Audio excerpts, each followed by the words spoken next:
ఆశ ఉందయ్యా నా కోరిక తీర్చయ్యా మా మనవిను యేసయ్యా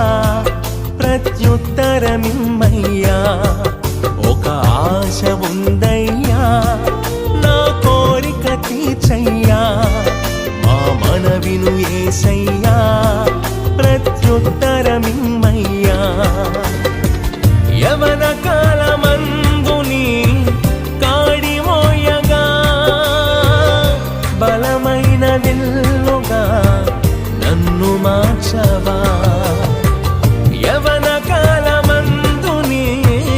కాడి మోయగా బలమైన విల్లుగా నన్ను మార్చవా ఒక ఆశ ఉందయ్యా నా కోరిక తీర్చయ్యా మా మనవిను యేసయ్యా